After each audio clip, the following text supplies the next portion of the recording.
afternoon. Welcome to the program. I'm so glad to see you here in SFM Network. I'm Dr. Robin Gould, and you are here for about an hour with me, maybe a little less today. I'm here a little bit early, which is fine because this will be rebroadcast and archived, so you can just watch this anytime. But I wanted to come in a little bit early today and give you a little bit of the unexpected because I want to make the point that life comes unexpectedly. Like issues in life and things happen. One of the greatest things about the feasts of Yahweh are that they are not unexpected. Unexpected things may happen on these feasts, but there are rituals and there are things in place, preparatory things, place a specialized way for you to gain awareness. And this is a gift from our Father. So before we start, I want to remind you, the future begins now. And as we are about to enter Yom Kippur, or, the D.R.E of, so we've got that'll start tonight at sunset. We are here September 15th, 2001, and the Halal calendar counts this for this evening and until sunset tomorrow. And so Yom Kippur, whatever your past Yom Kippurs were or how you felt about it, the future begins now. And we can always learn something. We can always alter that trajectory of the paradigms we have to have a more meaningful fast, a more meaningful time. And that's what I would like to do, is to try to maybe come from another angle, come from the attachment lens. I am an attachment specialist. I'm a marriage and family therapist, and my perspective when I read the Bible is through an attachment lens, which tends to have a bit of a different ring to it. It in no way minimizes obedience, but I think you might be interested in maybe a couple things I have to say. So let's see if the words I'm going to share are going to encourage you, because that's what I want to do, is I want to encourage you. Okay, so here we have Yom Kippur, and I want to bring up, we oftentimes do the portion, and it's interesting because part of the portion, the Haftarah today, is just so perfect for Yom Kippur. But you'll notice, actually, I'm wearing white, and think of white, right? So we'll talk about the Haftarah because I want to talk about deliverance, and this is really an exciting piece. But a lot of people on Yom Kippur will wear white. It's a tradition, right? It's that whole spotless thing. And so I wore white today, and I do this every year when I do a broadcast, for Yom Kippur. And I think that's interesting that people stand in solidarity together and have this tradition. Now, it's not a commandment. Nothing wrong with tradition, as long as it doesn't supplant, the Bible, doesn't supplant the weightier matters of the Bible, especially. Then we're in good standing there with our community, which is really nice. And so I want to just start with the idea of Yom Kippur, because a lot of people struggle with Yom Kippur, not so much doing it, going through the motions of fasting and repenting and doing what they are told to do. But maybe sometimes people can struggle with how to think about it and how to conceptualize this and understand this. Now, I don't, have every answer to everything. I don't have any special wisdom, but I do know that when you view things through an attachment lens, you tend to get into those weightier matters and the relational aspect of these feasts and of the whole entire Torah and the whole Bible, because it's all about a relationship, right? This is what is the most important piece, is that relationship. And there are prescriptions for this relationship to do this His way. Because honestly, and we know this, you will never be healed doing it your way. It doesn't exist. Your way doesn't matter. His way matters. Now, what is His way? Well, that remains an argument between many people. We won't argue here, but we will bring a few points up to help us kind of put this together in our hearts, in our minds, in our spirits, and all of those levels that we mimic and mirror the temple, right? We are the temple. So I want to start, and this is not in our Torah portion today, but I always think of this with Yom Kippur. This comes up for me. It's Ecclesiastes 4:2. I'm going to read this. Now, Ecclesiastes is just one, I'm telling you, there's part of Ecclesiastes is where you just get this despondent Solomon who's got too much, and so life means nothing. I think that's really interesting because that's the opposite of what Yom Kippur is. It's about arriving out of all the luxuries, right? We don't wear the leather shoes. We're not, eating and getting comfort. We're not being, having those luxuries and just even food wouldn't consider a luxury, but we're fasting. But Ecclesiastes 4:2, very specifically, it'll say this. So I find this to be very poignant. And though a man might prevail against one who is alone, two will withstand him. A threefold cord is not quickly broken. Okay. A three-strand cord is not easily broken. Now, in the therapy world, right, we can call something, it's very negative. It's called triangulating people, right? Where you get these three people and anyway, you can look that up and see what you think. But it is not easily broken. This is something that systems therapists deal with, triangulated systems, where there's alliances and they shift and it's unhealthy and toxic. In a good way, though, 3 is the number of resurrection and life, right? 3. It's very interesting. And so a 3-strand cord won't be easily broken. And that is so true. That's what you want, is you want 3. And so if I want to combine this, I want to put this together with what's the most important thing. Yeshua tells us the most important thing when he's asked. He specifically asked in Mark 12:28 to 24 to 34, this piece here. And Yeshua quotes Deuteronomy 6:1 through 19. Actually, and you know what? Actually, it's the quotes are smaller. I'm actually reading you the full reference for you to get context. I want you to always get context when you're reading anything. But specifically, 34. And when the Pharisees heard that Yeshua had silenced the Sadducees, they themselves gathered together. One of them, an expert in the law, tested him with a question. So he's being confronted with a test. And they say, "Teacher," this is verse 36, "which commandment is the greatest in the law?" And so here's what he says. Yeshua declares, "Love the Lord your God with all your heart, with all your soul, and with all your mind. This is the first and greatest commandment, and the second is like it." So he's putting this on the same level in terms of how important it is. But there is a distinction of this is a different commandment, but just as important. Here's what he says. Love your neighbor as yourself. All of the law and the prophets hang on these 2 commandments. Okay, so whenever I do things or think about things or read things or put a teaching together, I always have to back up and get that macro view of, are these things accomplished in what I'm saying? Does it rise to the level of being a 3-stranded cord that won't break? And here's the 3 things that the entire Torah, this is what the entire Torah is made of. Everything hangs on this, right? Allergies, my goodness. Okay. Love the Lord your God from a level of worship. Like they're basically saying with every cell in your body, right? Worship, love in reverence and in worship. And the second one is just as important, but they're making a differentiation. You're not worshiping your neighbor and yourself. You're loving them the same as you would yourself.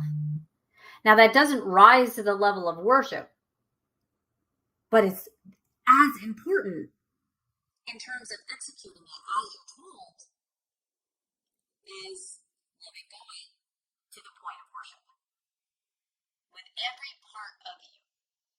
So everything we do and say, everything we think about, every teaching we put together, every feast day, we have to think about it with this 3-stranded cord. And if one is missing, we're off balance, it breaks, it doesn't work. The feasts are about worshiping God. It's that prescription he gives us. And I mean it. He prescribes how to do these things. We do what he says. We do it his way. And we do that. We do that out of worship, right? Out of love, out of connection, of desiring to be close to him and to trust his ways. So that's him. We also, how does this benefit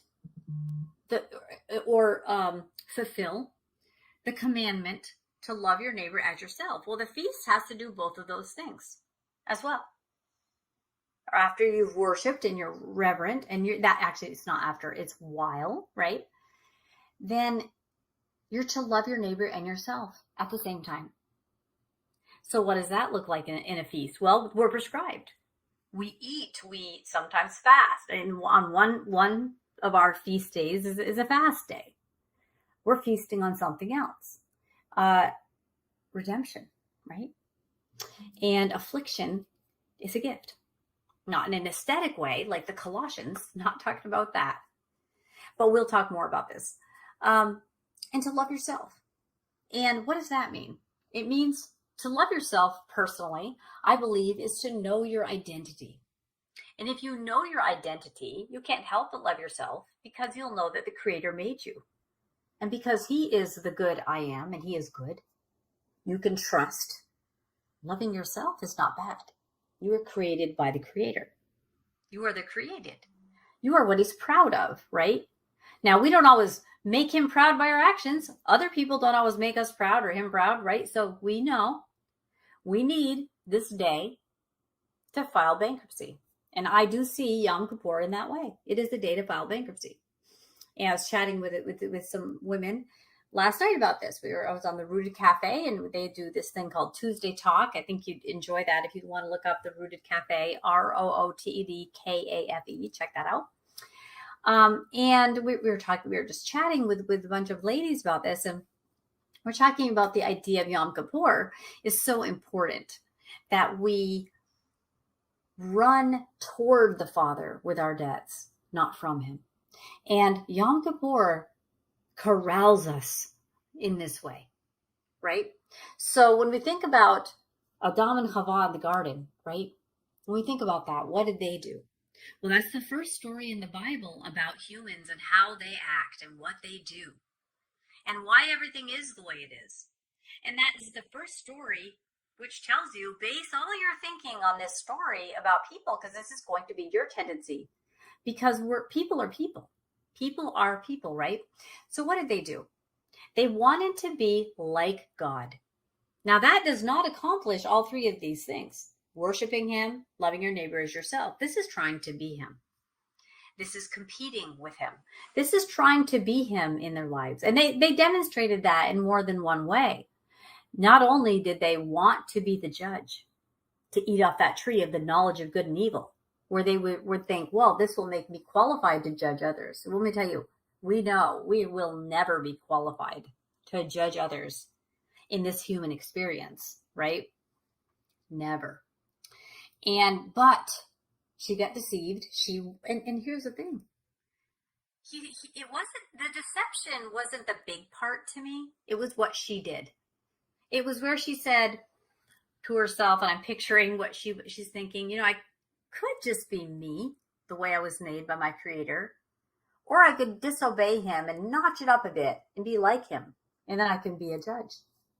Status, a new title, some more importance, which reflects a distrust in the Creator, like, I'm not, quite enough. Well, that violates loving yourself. And then she hands it to her spouse, and were they loving each other as they did that? No. What's the encouraging thing to do? Trust Dad. If he told you not to, the safe thing is to not do it. No. So they violated all three of the most important things by denying and rejecting ultimately their humanity, each other's sovereignty, their own sovereignty. Like, they let themselves be tread on by the serpent, but they wanted to be like God. They weren't accepting who they were as made by the Creator. They wanted to create their own image. They didn't want the way they were created and the image of Yahweh. They didn't want that. And so we can see how important it is for us to get a perspective that everything has got to fall in line with these all at the same time. Now, when it's only worshiping God and not loving people, that can be a real problem. When we're only loving other people while we worship God and we don't care about ourselves, that's a problem. When we only care about loving our neighbor and ourselves and it doesn't rise to the level of worship and obedience, we have a problem. These things are all together to accomplish and fulfill our destinies. And it's so vital that we get this. Yom Kippur this year, let this be the day you get this. Let me talk more about Yom Kippur, kind of help you understand the way I see it, okay? So let's take Yom Kippur and put it into this trifecta of absolute. Love God to the point of worship, love your neighbor, love yourself, okay? So we have number one, worshiping God would be what God needs. Now that word need might bother you a little bit. The word need. Does God need things? Well, I think the Father personally, and this is my opinion, if you can hear the lawnmower, I'm sorry. You can hear it through my coughing. Does God put himself in a place of vulnerability? So I believe he does.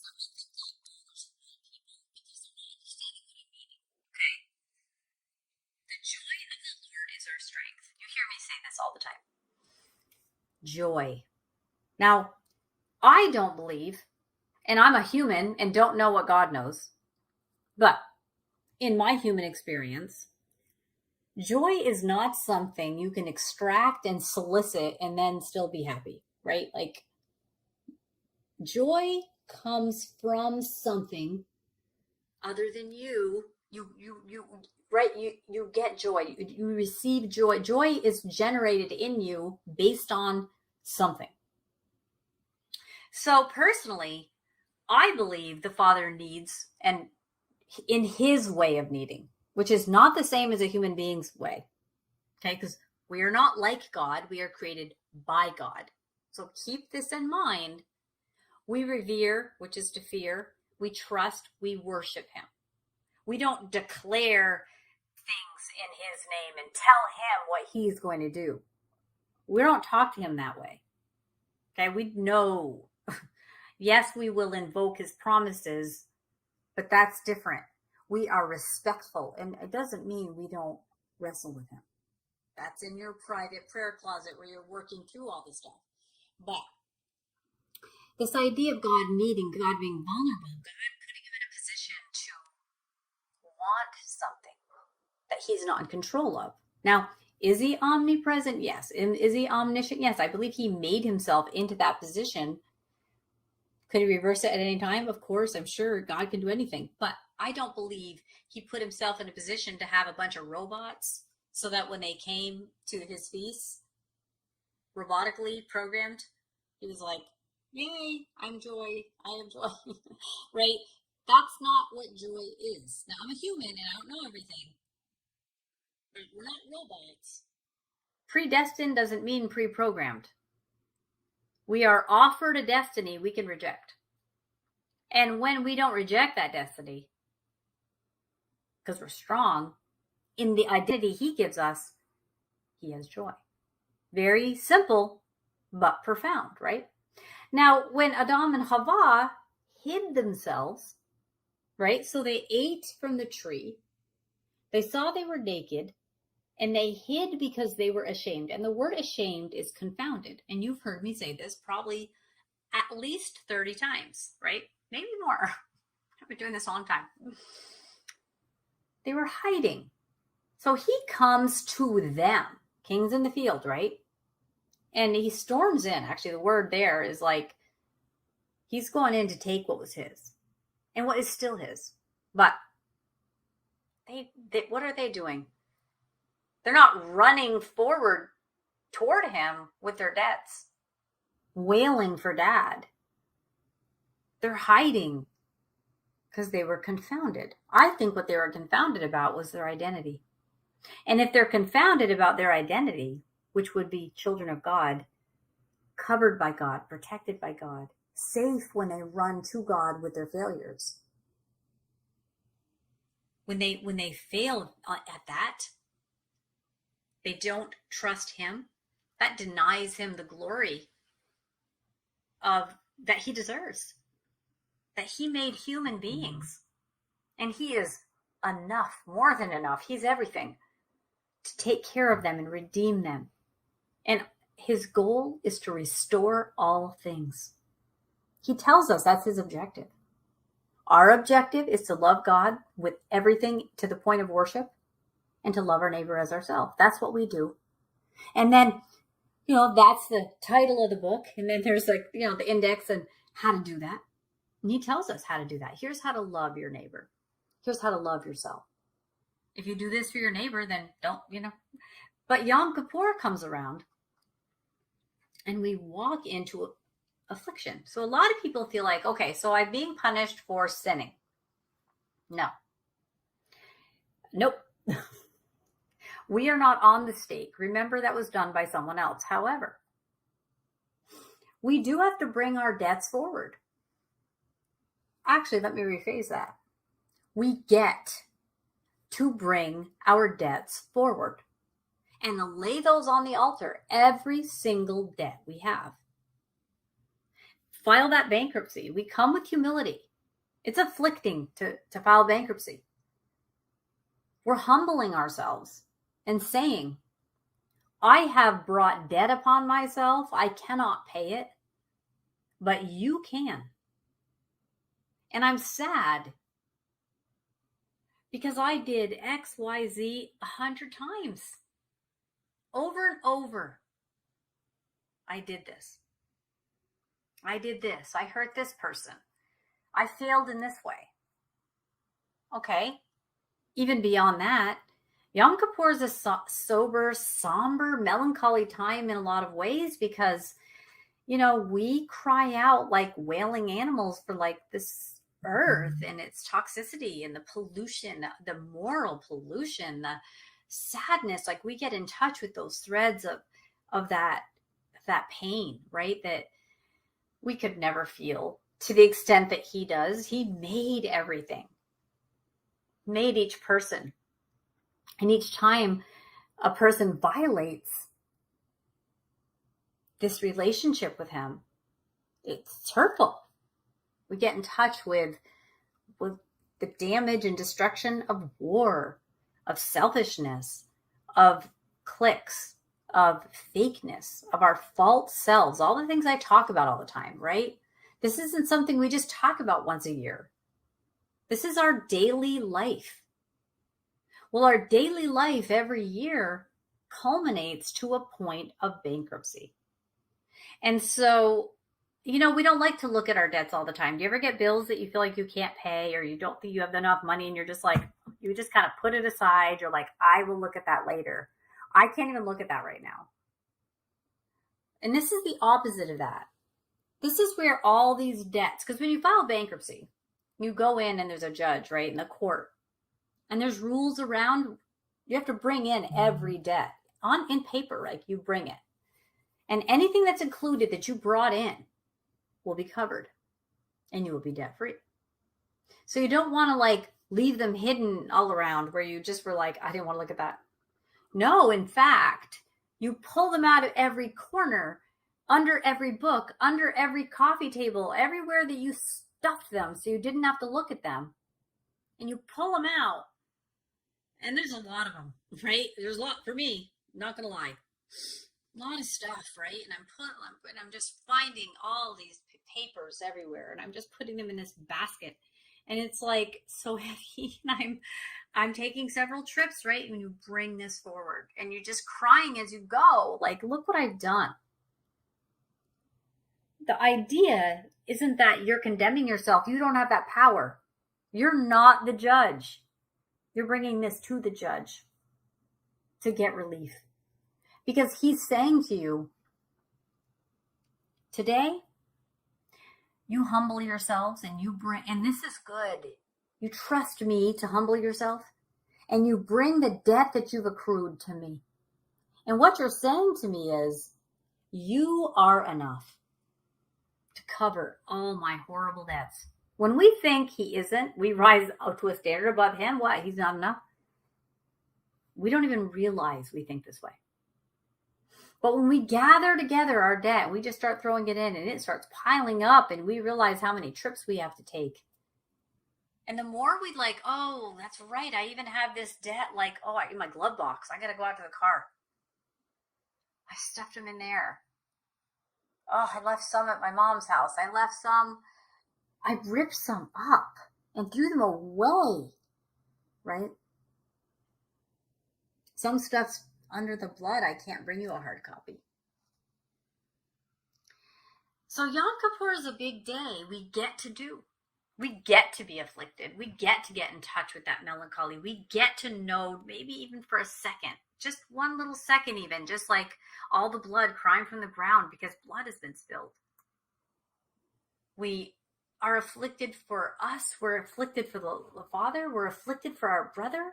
We're afflicted for this earth that was created to be such a beautiful place and has become a place of war and of all these problems. But we get to do this. And I want you to be encouraged in that. When you can empty this vessel out of debt and of guilt and of shame, right? You run to the Father. We stop hiding and covering ourselves up and thinking we can be God in our lives.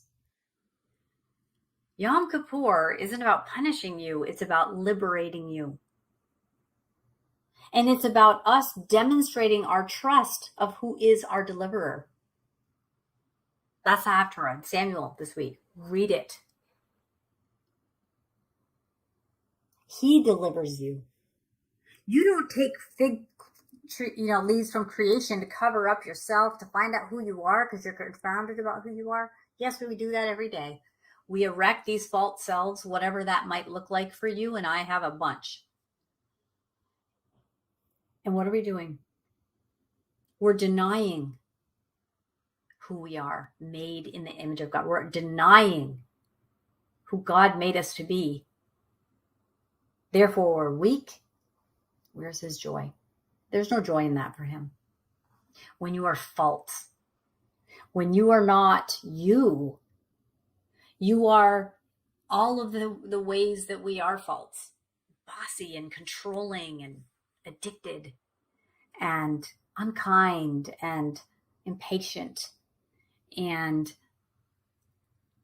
overeating and overindulging and in denial and just angry and awful and all the things that we do to cope with. I can't cope. And the Father was like, you were never supposed to have to, because I'm here all the time to help you.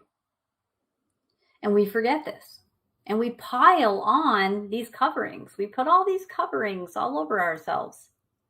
And it's interesting because the day of coverings, Yom Kippur, right? This is what this day is called, the day of coverings. It's when our debt is covered. But what's happening to us? We are uncovering ourselves, unlayering all this false. I can be my own God. I can solve my own problems. I can heal myself. I can be powerful. Right? That's what we do. So as we get uncovered, we put our debts out there, and then we start realizing our identity. We don't even know our identity. But we're not comforted in our comforts. We're afflicted. So who am I outside of all the things that make me feel comforted? Now, let me tell you something. On Yom Kippur, you will not be comfortable. But deep, deep, deep in your humanity, you will be comforted. Because you'll be reminded. Lay it all down. Peel off these mummy cloths. Let them just fall off. Layer after layer. Put that on the altar. With your debt. Of the deprivation he experienced. Of the you he created you to be.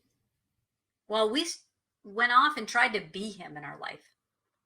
And a lot of times we didn't even really, it kind of snuck up on us almost, like that serpent questions us and it's like all of a sudden we've eaten from what? That does happen because we're not always right on the ball, right? We should be.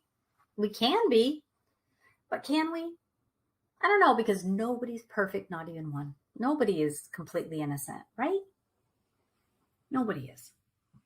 And the beauty is that the Lamb was slain at the foundation of the world. So he knew this. And his joy, right, is your strength. And your strength is his joy. What does it mean to be strong? Not on your own. You're the vessel. You're his vessel of love. To love the other kids and to love him. It's a beautiful picture. Yes, fasting can be afflicting and not being comfortable and having to really face all the false things that we have piled on our lives and just weighed it down. But we get to unleash that, just get rid of all that so that you're strong again and he's joyful.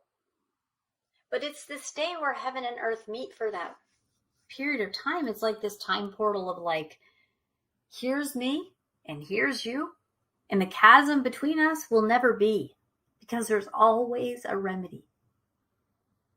So don't hide any of this debt, any of this false stuff. Do not grab any more fig leaves. The Father will cover you. He covers you. That word for atonement, for covering, it's the only time that's used in the Bible, that word. It's like, this is a special day. It's the highest holy day of the year. It's actually a pretty big deal to violate and not observe Yom Kippur. It's a big deal. Now, to how we observe it, let me speak to that a little bit, because people have a lot of questions. When we think about the importance of this high holy day, we think of, okay, I want to do it right. The Bible says this. The oral law says this. My community fellowship says this. Robin said that. This said this. I mean, we can go back and forth. Okay. That can be really, really difficult. So what we're going to start doing before we feel confused and upset, let's start with this. Let's back up again. Let's back up. And let's remember the 3 corded stranded cord. Let's remember that. Love God with everything you are. Love your neighbor as yourself. That's how Yom Kippur should be as well. So the first thing is we have to recognize ways we have sinned against our Father. We have been disobedient to his word, and we repent, which is to return. Shuva, right? We return.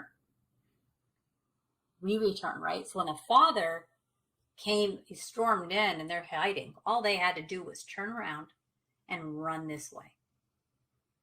Run right into his arms, right? Shuva, return. Because remember the prodigal son?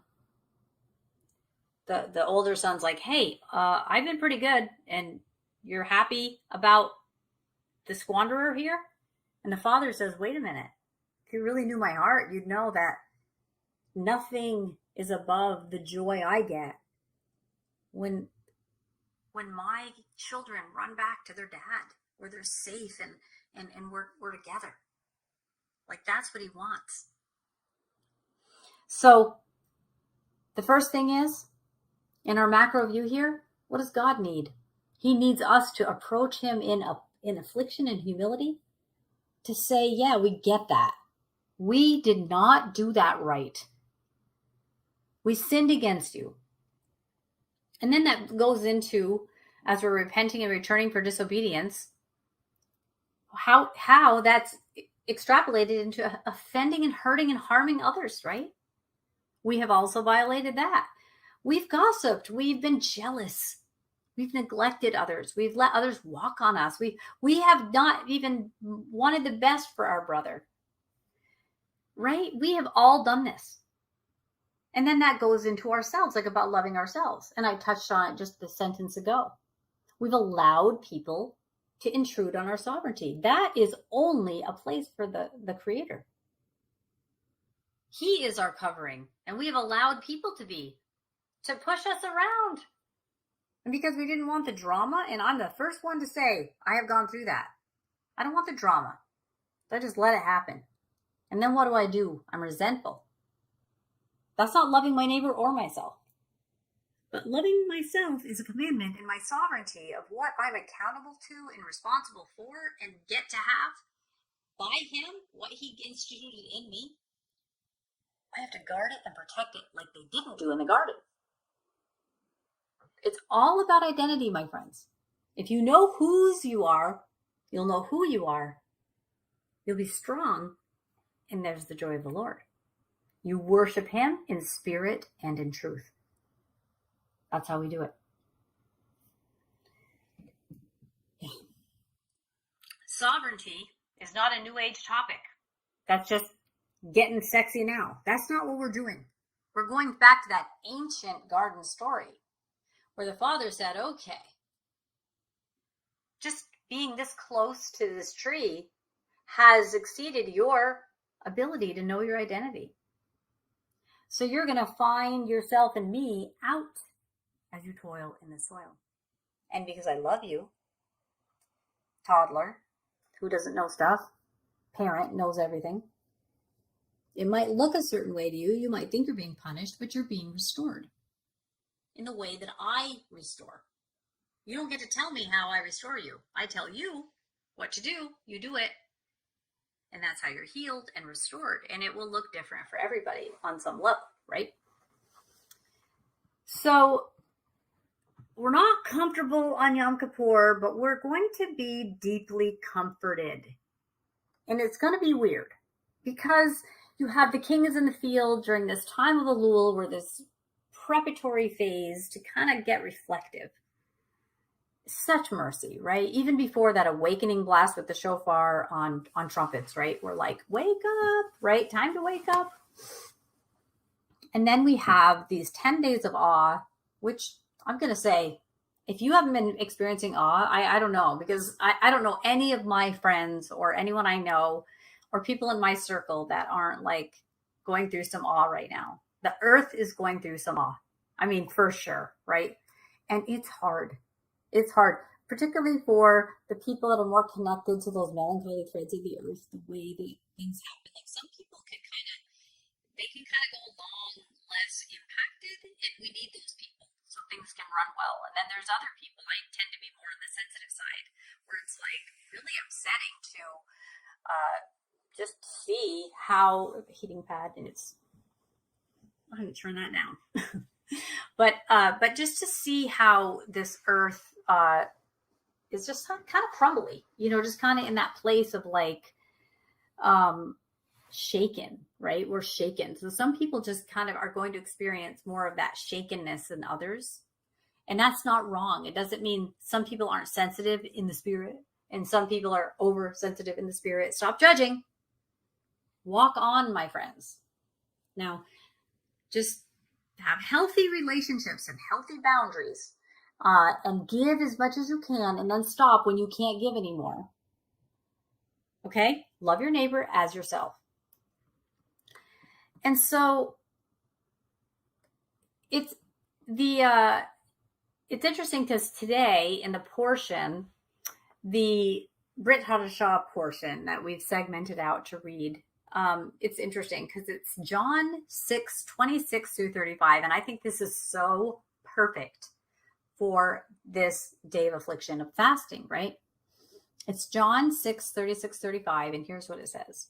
Yeshua answers them. So they asked him a question. He says, truly, truly, I say to you, you are seeking me not because you saw signs, but because you ate your fill of the loaves. Do not work for the food that perishes, but for the food that endures to eternal life, which the Son of Man will give to you. Okay, he's referencing his physical aspect of himself. For on him God the Father has set his seal. Then they said to him, what must we do to be doing the works of God? And he says, this is the work of God, that you believe in him who he has sent, right? So trust that God would not leave you hanging without an answer forever. And the answer was provided at the foundation of the earth, but here's the optics. So they said to him, then what sign do you do that we may see and believe you? What work do you perform? Our fathers ate the manna in the wilderness, as it is written, he gave them bread from heaven to eat. And this is what Yeshua says, truly I say to you, it was not Moses who gave you the bread from heaven, but my Father who gives you the true bread from heaven. For the bread of God is he who comes down from heaven and gives life to the world. They said to him, Sir, give us this bread always. Jesus says to them, I am the bread of life. Whoever comes to me shall not hunger, and whoever believes in me shall never thirst. So on a day of fasting, here comes Yom Kippur, the bread of, not the stomach, the bread of life, the food for the ultimate you, right? The vessel made in the image of God, in relationship with him, operating in all three of these massive commandments that are so beautiful, right? Yom Kippur, the atonement, what covers you, what releases you from debt, releases you from the law of the husband, makes this covenant redeemed for this betrothal to happen. Yes, there we go. We're there. This day is part of that prescription, part of that bread. This day of not eating bread is your bread. Moshe didn't pull that bread down. The Father did. So the seal is on Yeshua. It's really interesting. So when we come from an attachment perspective of restoration, I hope you still can't hear. They're beeping and mowing the lawn, and there's like leaf blowers. Oh my goodness, my office is just right there with so much going on here. But from an attachment perspective of restoration, we don't enter into Yom Kippur lightly, like, oh, I'm just going to be comforted. No, we do need to really uncover all of this false stuff. We have to peel this, the serpent is an animal that sheds its skin over and over and over, right? I always find that really symbolic because we do that. Like, we have skins. I need to shed so many things, and I need a day to do it. And it's so comforting to know that my whole faith community is doing it too. And we're all kind of like today, like, oh, how much do I eat? Because I know you're not supposed to eat a huge meal before Yom Kippur. It makes it harder, but maybe I eat. I mean, we're all having these questions. We're all maybe going to wear white tomorrow. We're all not going to wear leather shoes. We're going to be afflicted, right? At different levels, right? But from an attachment perspective of restoration, this day of coverings, which is the only time this word is used, so this is a special set apart day, right? We're getting in touch with, we're not showing up like this is easy. It's not.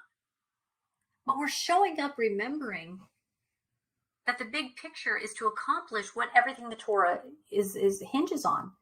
Is we need redemption from how we've injured our relationships with other people and ourselves, and understanding how we've violated God's laws, right? But we have to get back to that non-confounded state where we remember, what is the Father's prized possession? You are. So when you're hiding, have you ever looked for something that you really care about? Maybe let's just say you have this really expensive watch. You got it when you graduated from college, and it was 30 years ago, and you've always had it. It means so much to you. You love it, and you just can't find it. And you're panicking. You're like, where is that thing? Right? Where is it? Where is it? How much more does the Father feel when he's made you to be with him and you're hiding under fig leaves? How much more? Now he says, where are you? Where are you? Why are you hiding from your answer? Why are you hiding from the medicine? Why are you hiding from the thing that is the only redemption you'll know? You can't redeem yourself with the creation I made for you. I made that stuff for you. You don't get to use it as an alternative to me. That'll damage your life. It'll damage everything. So you're his prized possession. Get out of being confounded. On Yom Kippur, Get realigned with knowing your identity. Stop hiding. Stop covering up. Unpeel, unravel. Get naked without shame, because he's there. He created you. He loves you. He saw every single thing that happened between you and that person and how hard you tried, and you just couldn't do it any better than you did. You just didn't know what to do. And all of a sudden you're just like, you know what I'll do? I'll shut the door. I'll yell at them. Whatever I'll do. Maybe we do need to shut doors. Maybe we need to burn a couple bridges in a certain way and still stay in a positive place, but, reorganize our relationships. I'm doing that right now. I need to, because the festering things that I have to bring to Yom Kippur should be information for us. If my right hand offends me, I need to cut that thing off. Like, I don't need this. I don't want to always, any relationships where I'm constantly sorting out the power differential between me and them. It's like, I'm done. Because Yom Kippur is important. I got to unravel. I'm either too passive or whatever I am. I don't want to be too anything anymore. I just want to be a vessel of love for the Father. And that doesn't mean I'm a doormat. Okay? It's not good to provide people with a forum to step all over your face. That's just not right. You're his prized possession. He seeks and finds you. And on this day, you get to find you too. Because he's going to shine that flashlight on you. And the bread you're going to eat might not be physical bread. It's going to be the life-giving bread that you need. So the you he made is your identity. And this is just an important thing as we're getting ready to close up here. I want you to look in your life as you approach Yom Kippur this year. And remember to not forget. Okay, so remember to not forget the things in our life that we just allow to confound us about our identity. Every time, let's say you're on a diet and you go into the bakery, like that's an obstacle. Is there another street you could take and not go by the bakery and it's not so hard? Yeah, take that street. Okay? We have allowed certain things, certain people, dominating systems, workaholic stuff that causes us to neglect better things, whatever. Reorganize. Restitution comes in many forms. It might be apologizing to people, but let's try not to do it again next year. But also end things that need to end, like walk away from things that you're just like, wow, this is just such an energy sucker. Like, this is just, absorbing so much of time I need to be ministering to others, resting for myself, worshiping the Father. It's like, it says, don't even worship me until you go make up with your brother, but you've got this person and they're just constantly, or maybe they're unpredictably, which is worse, intermittently just kind of slamming me in the face with whatever. And you're sorting out and you're sorting out and you're sorting out. It's like, start looking at a theme here. What are you bringing to Yom Kippur every year? Yeah, what can you change here, right? Let's get afflicted to the point of change. This isn't about punishment. This is about transformation. This is about redemption. Getting in touch with the grief of the Father. Getting in touch with every drop of blood that's hit the ground on this planet. Just trying to be a part of this whole process, because you are the most important thing to God. So we're responsible to guard and protect our sovereignty. We have not done that. It has not led to good things. Some of the ways we have prevailed. Think of times you've prevailed. Try to replicate your actions and do that again. So when you are around a person and a false self, let's talk about as we are redefining relationships right now and how we interact in them, which is usually a very primary stack of debts, right? Like, that's the most common stack of debts people are bringing in. It's like how we've treated other people and how we have been, and a lot of that sorting out is because they have mistreated us and we have let that happen. Because religion teaches us passivity, where the Bible does not teach passivity at all. I do not believe the Bible teaches passivity at all. Now, there are times where we say nothing. That's not passive. That's harder than sometimes than speaking up, right? So my basic rule of Robin here is if I'm tempted to speak up, don't. If I'm not tempted, speak. Like if I'm tempted not to speak up, speak up. If I'm tempted to be quiet, or speak out or yell out, just back up. So then generally when something's going on like that and I feel a temptation to do something, just don't do that. So each situation will be different. And Yom Kippur is that day of coverings, and it's like, okay, what am I encountering in my daily life that continues to cause me to sort and sort and sort and sort and sort? That might be something you need to redefine. Tshuva is about returning to the Father and not going back to our old ways. Now, obviously, we are going to continue to make a lot of the same mistakes. We're human and we're not perfect. We don't try to do that. We don't want to do that. We want to walk on into our destinies transformed and always growing, right? That's what we really need.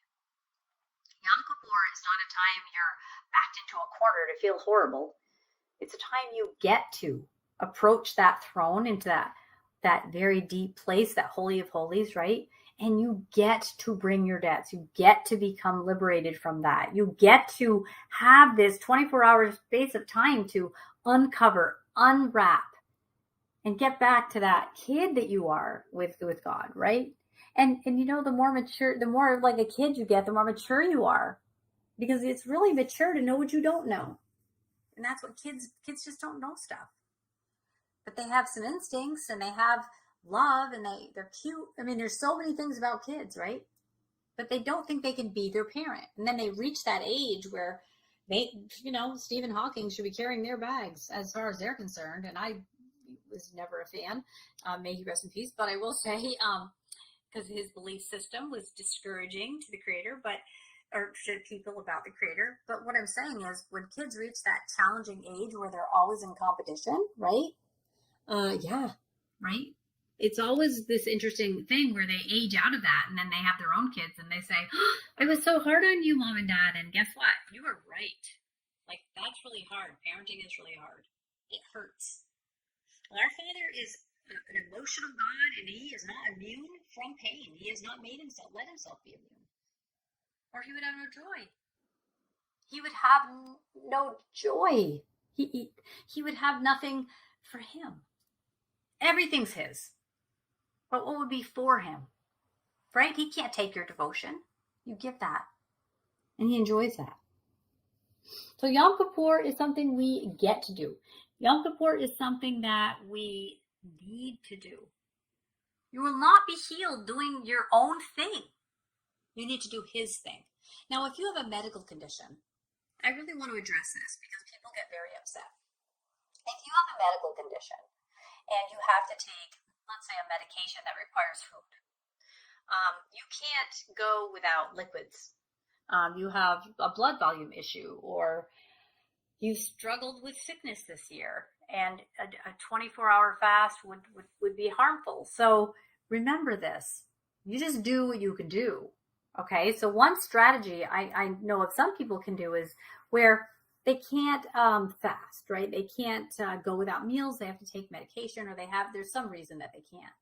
And what they would do is like, they just wouldn't really eat the foods they enjoy. So like an example of that would be like, if you think of a plate of like white fish and like cauliflower steamed, like that plate of white, not appealing stuff, like you're eating, but it's not really appealing.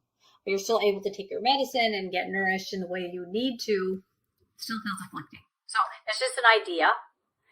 Some people, they just can't go without water. I mean, there are diseases people have, or just different things. So it's just not about you having to completely destroy your health. I mean, this is about what is going to help you unravel all these false things and get in touch with these debts, get in touch with the Father's feelings about all of the pain of the earth. Like, this is where we unite with him in this way, and for all of the brethren and for all of the earth, right? So that's where I wanted to go today. I wanted to remind you, it is a privilege to run to the Father with your debts, and we are grateful. And it is afflicting, it is transformative, it is helpful, it is beautiful, it is how we heal. and we can start again. Okay, we can start again on a fresh slate. So go and look under every cabinet and every book, behind every door, and find your debts. Don't ignore your debts. Bring them all in for this bankruptcy. Bring it in. Get clear. You're not going to be punished. You're going to be restored. Don't run from him. Run to him. He is your answer. No matter what the question, he is the answer. So I hope this encouraged you. I hope you have a meaningful past. And always remember, the future begins now. Bye. We are richly blessed to bring you what we believe is the fullest, most diverse, yet up-to-date progressive teachings, discussion, and prayer programming you can find anywhere on this planet. Be sure to take the tour of the MessianicLambRadio.com website. I'm Susan Hoogie, thanking you for joining us on the Messianic Lamb Video Network.